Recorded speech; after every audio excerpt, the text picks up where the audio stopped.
So let me see if I get this straight. So evolutionary-wise, it was an advantage for us to be Yes. hypersensitive to our environment because we are always a threat. Yeah, Nowadays, it's not.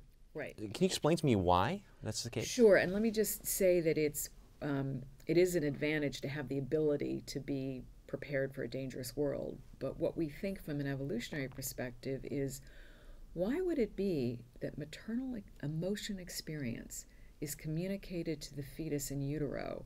Why would that be conserved over, thousands of years? Maybe because it's an advantage to get a communication in utero of what the world is going to be like. So if your mother is in a really relaxed state in pregnancy, maybe it's because her world is not so stressful, and the baby then can do very well, anticipating not a lot of challenge. So the function of getting the communication of stress in utero is to prepare you for that dangerous world. And like other aspects of our development, the match between who we are and the environment has a lot to do with how adaptive the initial message was and how well we're adapting to the environment. So let me give a comparison or a similar story. When babies grow up in utero and there's not enough food, they turn on their thrifty genes, so they get ready to store fat, so they can be ready for an environment of not enough. But if they come into a 21st century world and they're exposed to nutrition that is very high in simple carbohydrates, they're going to have their thrifty genes turned on, and they're going to store right away a lot of those foods and predispose themselves to obesity and diabetes. Wow. So it's a similar interpretation where, again, other groups are doing this. Vivek Glover is one of the leaders in thinking about this. It's a model that says, well, how does this communication of mother's mood to the fetus work?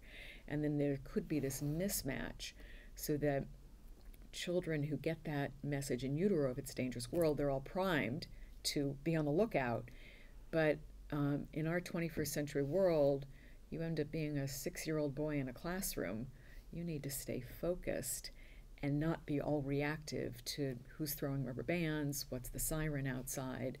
That can start to look like a pathway to have what gets labeled in psychopathology as attention deficit disorder. You're not able to focus. But it may have been advantageous if you were really living in a time with, bears in the woods who were going to come after you. I'm a caveman, yeah. Right? Right. This is absolutely fascinating. So what you're telling me basically is that there is, essentially the mother's experiences are actually in some ways programming the baby and setting it up for the context that can be born. Right. That's right. Wow. So that it's choices that a mother makes will actually have a direct impact on forming that child before it's even born. Yes. And the word direct, on the one hand, I like, but I want to emphasize that it's one of so many influences. So we're not even characterizing all of them yet. So there are, it's what she eats, it's how she's feeling, the sounds around her. Fetuses have auditory development. There's so many influences. Right.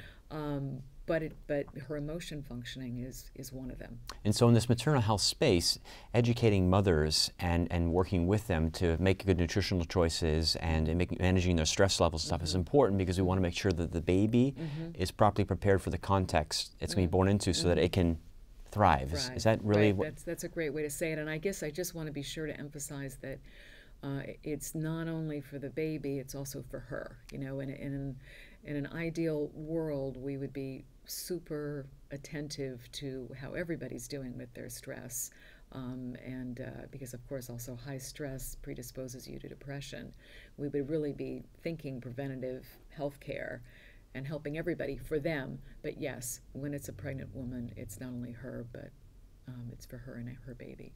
Dr. Monk, thank you. This was absolutely fascinating. Thank I really you. appreciate being here. Thank you. Thank you.